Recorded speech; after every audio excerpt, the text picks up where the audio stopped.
Hello friends, welcome to our channel educational Aksh. कैसे हैं आप सभी? आई होप आप सभी अच्छे होंगे। आज हम साइकोलॉजी के कुछ इम्पोर्टेंट क्वेश्चंस करेंगे, जिसमें फर्स्ट टॉपिक है शिक्षण विधियाँ एवं उनके प्रवर्तक, टीचिंग मेथड। फर्स्ट है किंडरगार्टन विधि। आपने सुना ही होगा किंडरगार्टन विधि के बारे में, और ये हमें दी थी फ्रेडरिक ऑगस्ट फ्रोबेल ने। ये जर्मनी के रहने वाले थे। नेक्स्ट है मोंटेसरी शिक्षा प्रणाली। ये हमें दी थी डॉक्टर मेरिया मोंटेसरी ने। ये इटली से थी। खेल पद्धति दी थी हेनरी कोल्डवेल कुक ने, ब्रिटेन से। डाल्टन पद्धति कुमारी हेलन पार्क हर्स्ट ने दी थी, यूएसए से। नेक्स्ट है पर्यटन विधि, पेस्टोलॉजी ने दी थी, स्विट्जरलैंड से थी। खोज अनुसंधान या होरिस्टिक विधि, ये एक ही विधि के नाम है। खोज और अनुसंधान एक ही विधि होती है, होरिस्टिक विधि भी, जिसको हम डिस्कवरी मेथड भी कहते हैं। ये हमें दी थी प्रोफेसर N.E. आर्मस्ट्रॉन्ग ने, ब्रिटेन से थे ये। योजना विधि जॉन ड्यूई ने दी थी। प्रोजेक्ट प्रायोजना विधि दी थी विलियम हेनरी किलपैट्रिक ने, यूएसए के रहने वाले थे ये। समस्या समाधान विधि प्रॉब्लम सॉल्विंग मेथड सुकरात और सेंट थॉमस ने दिए थे। सुकरात था यूनान का रहने वाला। इकाई उपागम के प्रवर्तक थे प्रोफेसर H.C. मॉरिसन। प्रादेशिक विधि दी थी हर्बर्टसन ने। ऐतिहासिक खोज विधि दी थी J.S. बोनट ने। जीवन गाथा विधि कार्लाइल ने दी थी। विनेट का योजना कार्लटन वॉशबर्न ने, यूएसए के रहने वाले थे। डेकाली शिक्षण प्रणाली डेकाली ने ही दी थी। ये तो इजी है, याद रह जाएगा। डेकाली शिक्षण प्रणाली डेकाली ने दी थी। ब्रेल पद्धति होती है अंधों के पढ़ने लिखने की विधि, जहाँ पे जो बच्चे देख नहीं सकते, जो बच्चों में आई साइट वीक होती है या बिल्कुल ही दिखाई नहीं देता, उन बच्चों को ब्रेल लिपि से पढ़ाया जाता है। और ये लिपि हमें दी थी लुई ब्रेल ने, फ्रांस के रहने वाले थे। प्राक्रिया विधि कैमेनियस ने। शाखीय अभिकर्मिक अनुदेश विधि ये हमें दी थी प्रोफेसर नॉर्मन क्राउडर ने, यूएसए के रहने वाले थी। प्रश्नोत्तर विधि सुकरात ने दी थी। सुकरात यूनान के रहने वाले थे। अभी हमने ऊपर भी पढ़ा था सुकरात कहाँ से थे, यूनान के। बेसिक शिक्षा मातृभाषा के द्वारा जो हमें दी जाती है, मदर टंग के द्वारा, वो हमें महात्मा गांधी ने दी थी। आप सभी ने पढ़ा ही होगा कि बेसिक जो एजुकेशन होती है वो हमें मदर टंग में ही देनी है, बच्चे के अनुसार, कि बच्चा किस भाषा में सबसे ज़्यादा अंडरस्टैंड कर पाता है, उसी भाषा में, उसी को हम मदर टंग कहते हैं, उसी में हमें बच्चे की जो प्रारंभिक शिक्षा होती है, जो बेसिक शिक्षा होती है, वो हमें देनी है। और ये विधि, ये एजुकेशन प्रणाली किसने दी थी हमें? महात्मा गांधी ने। रेखीय भ्रम अभिकर्मिक अनुदेश विधि ये दी थी प्रोफेसर B.F. स्किनर ने, ये यूएसए के रहने वाले थे। समाज मिति विधि जेकब एल मोरेनो ने, ये ऑस्ट्रेलियन थे। नेक्स्ट हमारा है मानसिक शक्ति या अनुशासन का सिद्धांत। ये हमें किसने दिया था? फैकल्टी साइकोलॉजिस्ट ने। नेक्स्ट है द्वितात्विक सिद्धांत, सामान्य एवं विशिष्ट तत्वों का सिद्धांत होता है। द्वितात्विक, द्वि का मतलब होता है दो, तात्विक मतलब तत्व, जिसमें दो तत्व होते हैं, एक होता है सामान्य और एक होता है विशिष्ट। और ये हमें दिया था स्पीयरमैन ने। नेक्स्ट है समान तत्वों का सिद्धांत, ये हमें दिया था एडवर्ड एल थॉर्नडाइक ने, ये यूएसए के। नेक्स्ट है औपचारिक मानसिक प्रशिक्षण का सिद्धांत, गेट्स व अन्य ने दिया था। सामान्यीकृत अनुभवों का सिद्धांत C.H. जड़ ने दिया था। अवयववादी सिद्धांत, अंतर्दृष्टि या सूझ का सिद्धांत भी कहते हैं हम इसको। गेस्टाल्ट सिद्धांत भी कहते हैं, और ये हमें दिया था वर्दीमर, कोहलर एवं कोफका ने। ये आपने पढ़ाई होगा, ये एक ही सिद्धांत है, अंतर्दृष्टि या सूझ का सिद्धांत, गेस्टाल्ट सिद्धांत या अवयववादी सिद्धांत, और ये हमें दिया था वर्दीमर, कोहलर एवं कोफका ने।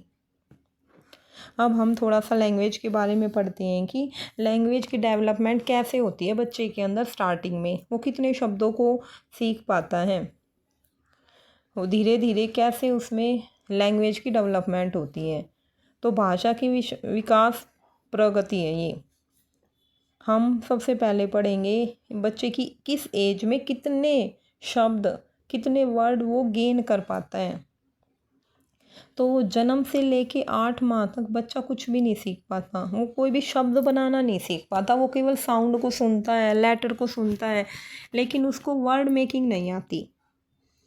जब बच्चा 10 माह का हो जाता है तो वो केवल एक ही शब्द बना पाता है, और जब बच्चा 1 वर्ष का हो जाता है तो वो 3 शब्द बना पाता है।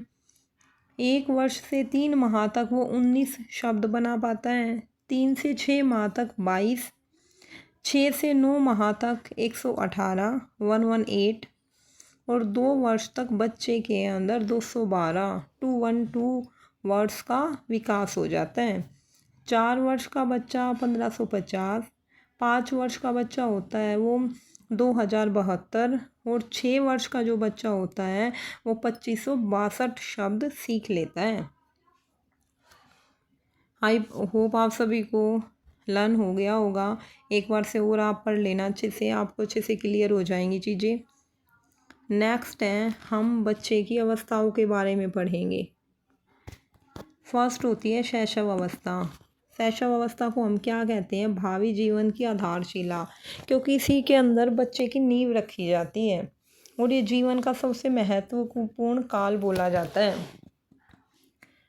इसी को सीखने का आदर्श काल भी कहते हैं, क्योंकि इसमें हम बच्चे को जो सिखाएंगे बच्चा इजीली सीख लेगा, उसका माइंड बहुत तेज़ गति से काम करता है। और सीखने का आदर्श काल किसने कहा है? ये स्टेटमेंट किसने दी है? ये दी है वैलेंटाइन ने। नेक्स्ट है गुड एंड ने शैशव अवस्था के बारे में क्या कहा है? उन्होंने कहा है कि व्यक्ति का जितना भी मानसिक विकास होता है उसका आधा 3 वर्ष की आयु तक हो जाता है। ये एक्चुअल स्टेटमेंट आपके एग्जाम में आएगी, वो आपसे पूछ लेंगे कि ये स्टेटमेंट किसने दी। तो व्यक्ति का मतलब एक बच्चा जो होता है 3 वर्ष की आयु में अपना आधे से ज़्यादा विकास कर लेता है, ये गुड एंड एनफ ने कहा था। नेक्स्ट है थोंडाइक ने क्या स्टेटमेंट दी थी? उन्होंने कहा था 3 से 6 वर्ष तक के बालक प्राय अर्ध सपनों की दशा में रहते हैं, कि उनको अभी अच्छे से नॉलेज तो नहीं होती, लेकिन वो सपने देखते तो हैं, लेकिन वो अधूरे होते हैं। उनको पता नहीं होता कि ये सपने पूरे हो भी सकते हैं या नहीं हो सकते। जैसे बच्चा कह देता कि मुझे तो चांद पे जाना है, अभी जाना है, मुझे तो चांद ला के दो, तो उनको ये नहीं पता ये चीज़ पॉसिबल है या नहीं है। ये है आत्म केंद्रित व्यवहार का आरंभ भी कहा जाता है शैशव अवस्था को। नेक्स्ट होती है बाल्यावस्था। बाल्यावस्था कब से कब तक की मानी जाती है? ये मानी जाती है 5 से 11 या 12 वर्ष तक, और इसको कहते हैं निरुद्देश्य भटकन काल। इट मीन्स बच्चे को पता नहीं होता कहाँ जाना है, क्या करना है, उसकी लाइफ का कोई एम नहीं होता, वो बस ऐसे ही घूमता रहता है, खेलता रहता है, इधर उधर चला जाता है। और बाल्यावस्था को ही माना जाता है कि 90% जो बच्चे की डेवलपमेंट है वो हो चुकी होती है।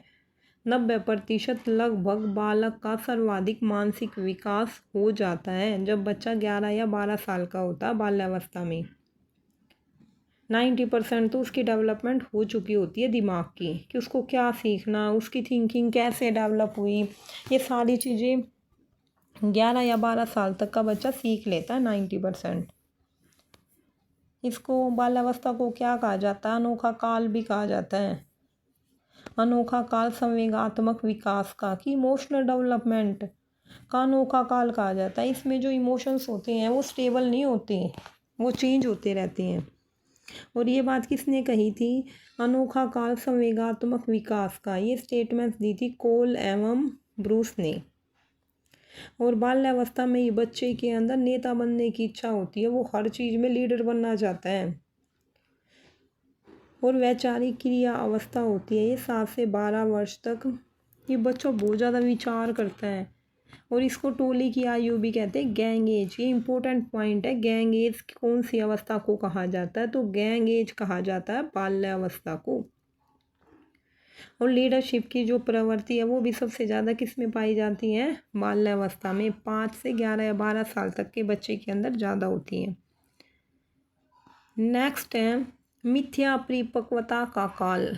ये बात किसने कही है, रोस ने। मिथ्या परिपक्वता इट मीन्स इसके अंदर बच्चे के अंदर मैच्योरिटी तो आ नहीं पाती, वो ऐसे ही जो कोई चीज़ पॉसिबल है या इम्पॉसिबल है उनके बारे में बातें करता रहता है। नेक्स्ट है प्रतिद्वंदात्मक समाजीकरण का काल। नेक्स्ट है शैक्षिक दृष्टिकोण से जीवन चक्र में बाल्यावस्था से महत्वपूर्ण और कोई अवस्था नहीं है। एजुकेशन में माना जाता है कि बाल्यावस्था सबसे ज़्यादा इम्पोर्टेंट होती है बच्चे को सिखाने के लिए। और शारीरिक और मानसिक स्थिरता बाल्यावस्था की सबसे महत्वपूर्ण विशेषता है। नेक्स्ट है संवेगों में सामाजिकता का अभाव होता है कि बच्चे के अंदर इमोशंस तो होते हैं लेकिन उस इमोशंस में वो सोसाइटी को इंक्लूड नहीं कर पाता कि अगर मैं ऐसा करूँगा तो सोसाइटी में लोग क्या कहेंगे, सोसाइटी पे क्या असर होगा, मेरी फैमिली पे क्या असर होगा। वो केवल अपने इमोशंस के अकॉर्डिंग काम करता है। बाल्यावस्था में रुचियाँ निरंतर परिवर्तित होती हैं तथा बालक का व्यक्तित्व बहुमुखी हो जाता है कि वो अंतर्दृष्टि अपने इनर पावर का यूज नहीं कर पाता। उसकी जो इंटरेस्ट है वो भी दिन प्रतिदिन चेंज होते रहते हैं। आज उसको ये काम करना, आज उसको ये काम करना, आज ये गेम खेलना, कल ये गेम खेलना, आज वहाँ यहाँ जाना है, कल वहाँ जाना है, कि बच्चे के अंदर स्टेबिलिटी नहीं होती। नेक्स्ट होती है किशोर अवस्था। किशोर अवस्था होती है 12 से 18 वर्ष तक। जीवन का सबसे कठिन काल माना जाता है किशोर अवस्था को। और ये स्टेटमेंट किसने दी थी, ये दी थी किलपैट्रिक ने। और किशोर अवस्था को ही गोल्डन एज कहा जाता है, स्वर्ण काल। गैंग एज हम किसको कहते हैं, गैंग एज होती है बाल्यावस्था और गोल्डन एज होती है किशोर अवस्था। और जीवन का सबसे कठिन काल होता है किशोर अवस्था। ये स्टेटमेंट दिए किलपैट्रिक ने। क्यों कहा है, क्योंकि किशोर अवस्था में ही बच्चे के अंदर सबसे अधिक फिजिकल और मेंटल चेंजेज होती हैं और उनको वो कैसे स्टेबल कर पाता है, कैसे उसमें एडजस्ट कर पाता है, ये सबसे बड़ा डिफ़िकल्ट टाइम होता है बच्चे के लिए। वीर पूजा की प्रवृत्ति होती है, बच्चा किसी को अपना रोल मॉडल मान लेता है, उसी के अकॉर्डिंग कार्य करने लग जाता है। वैलेंटाइन ने किशोर अवस्था के बारे में क्या स्टेटमेंट दी है, घनिष्ठ तथा व्यक्तिगत मित्रता उत्तर किशोर अवस्था की विशेषता होती है। ये स्टेटमेंट दी है वैलेंटाइन ने। नेक्स्ट है कोलेस्निक ने क्या कहा है, किशोर प्रौढ़ों को अपने मार्ग में बाधा समझता है जो उसे अपनी स्वतंत्रता का लक्ष्य प्राप्त करने से रोकते हैं। इट मीन्स क्या हो गया कि अगर आप किशोर अवस्था में बच्चे को कुछ कहोगे तो वो ये सोचेगा ये तो मुझे ये काम करने नहीं दे रहे, वो उस चीज़ को बाधा समझेगा कि ये मेरी फ्रीडम को मुझसे छीन रहे हैं, मुझे यहाँ नहीं जाने दे रहे, मेरा काम नहीं करने दे रहे, मुझे अपनी मन मर्जी से अपनी लाइफ को स्पेंड नहीं करने दे रहे। और अगर बच्चा गलत है तो भी वो इसी सिचुएशन में ही रहता है। अगर प्रौढ़ उसको कुछ सही रास्ते के बारे में बताते हैं तो बच्चा उस चीज़ को समझ नहीं पाता, वो केवल अपने अकॉर्डिंग ही चलना पसंद करता है। नेक्स्ट है संवेगों को छिपाने की प्रवृत्ति, संवेगों में परिपक्वता।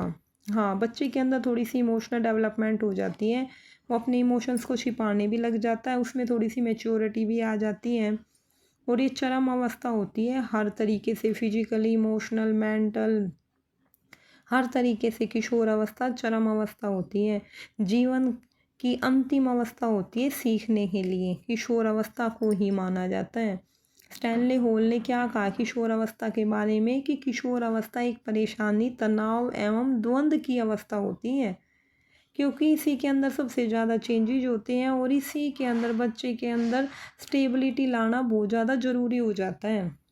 तो इसलिए वो बहुत ज़्यादा तनाव में रहता, परेशानी में रहता, द्वंद्व की अवस्था होती है। उसको लगता है कि ये काम करूँ या ये करूँ, यहाँ जाऊँ या वहाँ जाऊँ। नेक्स्ट है हरलोक। हरलोक ने क्या कहा है, विद्यालय घर का स्थान ग्रहण कर लेता है तथा शिक्षक माँ का। ये हरलोक की एक स्टेटमेंट है।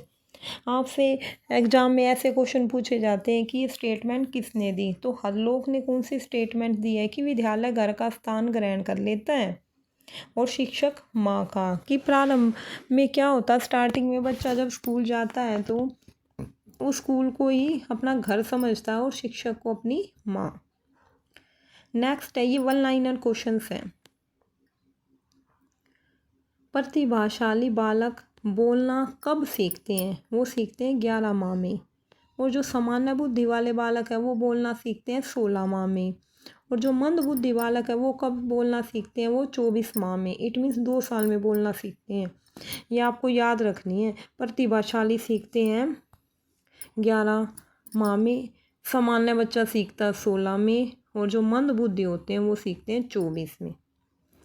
वॉटसन ने क्या कहा है कि सभी बालक जन्म से समान होते हैं, लेकिन उनका जो वातावरण होता है वो सभी का अलग अलग होता है, इसलिए बच्चे की डेवलपमेंट भी अलग अलग होती है।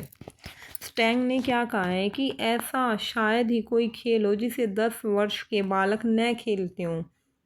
स्टैंग ने कहा था कि सारे खेल 10 वर्ष तक की बच्चा इतना डेवलप हो जाता है कि वो हर खेल को खेल सकता है। क्रो ने क्या कहा है, 20वीं शताब्दी को बालक की शताब्दी कहा है। ये एक्चुअल स्टेटमेंट है, ये आपको याद रखनी है। गेस्टाल्ट संप्रदाय ने क्या कहा है कि शिक्षा में पूर्ण से अंश की ओर पद्धति मनोविज्ञान की देन है। कि साइकोलॉजी ने कहा, साइकोलॉजी की देन है पूर्ण से अंश की ओर। नेक्स्ट है, दमन के स्थान पर पुरस्कार द्वारा व्यवहार सुधारने की बात मनोविज्ञान के व्यवहारवादी संप्रदाय ने कही है। दमन कि बच्चों को प्रेशर डालने से अच्छा है, उसको दबाने से अच्छा, उसको पनिश करने से अच्छा है कि उसके स्थान पे हम बच्चे को गिफ्ट दें, कोई पुरस्कार दें, कोई रिवार्ड दें, जिसके कारण उसके बिहेव में सुधार हो और वो इसको पॉजिटिव ले। नेक्स्ट है पावलर ने क्या कहा, संवेग सभी प्रकार के विकास की रीढ़ है। कि इमोशंस होते हैं ना, जो इमोशनल डेवलपमेंट होती है उसी पे डिपेंड है और सारी डेवलपमेंट, जैसे फिजिकल मेंटल, वो हमारे डेवलपमेंट की रीढ़ है। जैसे शरीर में रीढ़ की हड्डी होती है ना मेन, वैसे ही हमारे डेवलपमेंट में इमोशनल डेवलपमेंट, जो हमारे इमोशंस होते हैं वो सबसे ज़्यादा इम्पोर्टेंट माने जाते हैं। नेक्स्ट है, मैकडूगल के अनुसार संवेग 14 होते हैं। इमोशंस कितने टाइप्स के होते हैं, 14 की। नेक्स्ट है, रेबन ने क्या कहा है, रेबन ने कहा है अनुकरण दूसरे व्यक्ति के बाह्य व्यवहार की नकल है। कि इमिटेशन करना, किसी की नकल करना, अनुकरण करना का क्या मीनिंग होता है कि जैसा सामने वाला कर रहा वैसा ही हम करें। नेक्स्ट है, अनुकरण दूसरों के कार्यों या व्यवहार को जानबूझकर, हाँ, कि हम जानबूझकर करें कि हमें ऐसा करना है, जानबूझकर अपनाना। कि सामने वाला ऐसे कर रहा, बच्चा ये खेल रहा, बच्चा पेंटिंग कर रहा तो मैं भी पेंटिंग करूँगा, सामने वाला खेल रहा तो मैं भी खेलूँगा। तो जो शिशु होता है वो सबसे अधिक अनुकरण से सीखता है। कि जो शैशवावस्था के जो बच्चे होते हैं वो सबसे ज़्यादा अनुकरण से सीखते हैं। आपने देखा होगा घर में बच्चे होते हैं, जैसे ही माँ काम करती है वैसे ही बच्चा करता है। चारित्रिक विकास का प्रतीक है। चरित्र को निश्चित करने वाला महत्वपूर्ण कारक क्या है, मनोरंजन संबंधी। कि हमारे कैरेक्टर के बारे में कैसे पता चलेगा, मनोरंजन संबंधी चीज़ों को देखकर। हाफडिंग ने क्या कहा है कि संवेग एक प्रकार की सुखद या दुखद अनुभूति है। कि इमोशंस होंगे, या तो हमें सुख देंगे या हमें दुख देंगे। बाल्यावस्था के लिए सबसे महत्वपूर्ण समस्या क्या है, सीखना। कि बच्चे को लर्न कराना, उसकी लर्निंग कराना। वो केवल स्टडी से रिलेटेड नहीं हो सकती, वो हर चीज़ से रिलेटेड लर्निंग होती है। कि बच्चे को खाना कैसे खाना, बच्चे को घूमना कैसे, बच्चे को खेलना कैसे है, बच्चे को म्यूजिक कैसे सीखना है। बच्चे को अपने परिवार में एडजस्ट कैसे करनी है, अपने फ्रेंड्स के साथ कैसे रहना है। बाल मनोवैज्ञानिकों ने शिशु में 4 संवेग माने हैं। सबसे पहला है भय, क्रोध, प्रेम और पीड़ा। ये इम्पोर्टेंट आपको ध्यान रखना है। ये पूछ लेंगे कि 4 संवेग होते हैं, उसमें से 3 दे देंगे और एक गलत दे देंगे। आपसे पूछेंगे इसमें से गलत कौन सा है। 4 संवेग कौन से होते हैं? भय, क्रोध, प्रेम और पीड़ा। पूर्व अनुभवों की पुनर्जागृति को पहचान कहा जाता है। इट मीन्स जो हमारे पहले के जो अनुभव हैं उनको ही देख के हमारी पहचान बनती है बच्चे की। स्टैनले हॉल ने क्या कहा है? पुनरावृत्ति का सिद्धांत प्रतिपादित किया था स्टैनले हॉल ने। पुनरावृत्ति समझते हो ना, रिपीट करना चीज़ों को। परिपाक काल क्या कब से कब तक होता है? 10 से 12 वर्ष तक। पूर्व बालावस्था कब से कब तक होती है? 6 से 9 वर्ष तक। और उत्तर बालावस्था कब से कब तक होती है? 10 से 12 वर्ष तक। जन्म के समय बालक का भार कितना होता है? 5 से 10 पौंड। याद रखना है आपको, ये 5 से 10 पौंड होता है। वीर पूजा, हीरो वर्कशिप, किसी को आदर्श मान लेना। आजकल तो आपने देखा ही होगा, सभी क्या करते हैं, जैसे कोई बच्चा हाँ विराट कोहली को अपना वीर पूजा मान लेते हैं। जैसे विराट कोहली खेलता वैसे ही खेलते हैं, उसी के तरह कपड़े पहनते हैं, सारी चीज़ें वैसे ही करनी स्टार्ट कर देते हैं। जैसे लड़कियां हैं, ऐश्वर्या राय जैसे कपड़े पहनेंगी, जिनको ऐश्वर्या राय पसंद है तो वो क्या कर लेते हैं, वो हीरो वर्कशिप है कि वो उसी को अपना आदर्श मान लेते हैं। नेक्स्ट है मोंटेसरी प्रणाली का विकास। मंदबुद्धि एवं सुविधाहीन बच्चों के लिए किया गया है। मंदबुद्धि और सुविधाहीन, या तो बच्चे के अंदर दिमाग की डेवलपमेंट कम हुई है या उसके पास सुविधा नहीं है, तो उनके लिए मोंटेसरी प्रणाली का विकास किया गया है। और विकास कब कैसे होता है? स्थूल से सूक्ष्म की ओर होता है। स्थूल से सूक्ष्म की ओर, ये ध्यान रखना, वेरी इंपॉर्टेंट है ये, वेरी इंपॉर्टेंट कि विकास की दिशा क्या होती है? स्थूल से सूक्ष्म की ओर। सामाजिक विकास का सही अर्थ क्या है? समाज के अनुकूल चरित्र निर्माण, कि जैसे सोसाइटी के रूल रेगुलेशन है बच्चे के अंदर भी वैसी ही चीज़ें डेवलपमेंट करना। बाउली ने क्या कहा है? चरित्र आत्मनियंत्रण की शक्ति है। क्रो ने क्या कहा है? शिक्षा मनोविज्ञान व्यक्ति के जन्म से लेकर वृद्धावस्था तक के सीखने के अनुभवों का वर्णन है। क्रो ने क्या कहा है कि एजुकेशनल जो साइकोलॉजी होती है उसको हम कब से कब तक काउंट करते हैं कि बच्चे के जन्म से लेके जब तक उसकी वृद्धावस्था होती है वो क्या क्या लर्निंग करता है, और सभी की सभी लर्निंग किस में आती है? एजुकेशनल साइकोलॉजी में। वॉटसन ने क्या कहा है? मनोविज्ञान व्यवहार का निश्चित विज्ञान है, कि व्यवहार का अध्ययन करना ही साइकोलॉजी है। अब है पियाजे के नैतिक विकास की कितनी अवस्थाएं होती है? वेरी वेरी इंपॉर्टेंट क्वेश्चन है ये, हर एग्जाम में पियाजे से रिलेटेड क्वेश्चन आता है। तो पियाजे के नैतिक विकास की 4 अवस्थाएं होती हैं। फर्स्ट है अनियमित, सेकंड है विषम जातीय अधिकार, थर्ड है विषम जातीय परस्परता, नेक्स्ट है स्वशासित। नेक्स्ट क्वेश्चन है बालक में तर्क एवं समस्या समाधान की शक्ति का विकास 12वें वर्ष में होता है, कि बच्चे में तर्क करना, आर्ग्यूमेंट करना और प्रॉब्लम सॉल्विंग जो डेवलपमेंट होती है वो 12वें वर्ष में होती है। नेक्स्ट है बाल विकास को सर्वाधिक प्रेरित करने वाला घटक कौन सा है? खेल का मैदान, कि चाइल्ड डेवलपमेंट है वो सबसे ज़्यादा कहाँ पर होती है? खेल के मैदान में। क्यों होती है? क्योंकि बच्चे के साथ उसके फ्रेंड्स होते हैं, वो सेम एनवायरनमेंट में रह के नई नई चीज़ें सीखता है, अपने एज के बच्चों के साथ नए नए बिहेव को देखता है, हर बच्चे के अंदर क्या क्या क्वालिटीज़ हैं वो देखता है, दूसरा बच्चा कैसे खेल रहा है, दूसरे बच्चे के साथ उसको कैसे बिहेव करना है। ये सारी की सारी डेवलपमेंट बच्चे की कहाँ से होती है? सबसे ज़्यादा वो होती है खेल के मैदान से। नेक्स्ट है बालकों की क्रियाएं स्वतंत्र होनी चाहिए, कि स्टार्टिंग में बच्चों के ऊपर कोई रिस्ट्रिक्शंस नहीं होनी चाहिए, नहीं तो बच्चा सीख नहीं पाएगा। अगर वो फ्रीडम में रहेगा तो वो नई नई चीज़ें करेगा। अगर उसके ऊपर रिस्ट्रिक्शंस प्रेशर नहीं है तो वो नई नई चीज़ें करने की कोशिश करेगा और उसकी डेवलपमेंट ज़्यादा होगी। ओके फ्रेंड्स, आज के लिए इतना ही।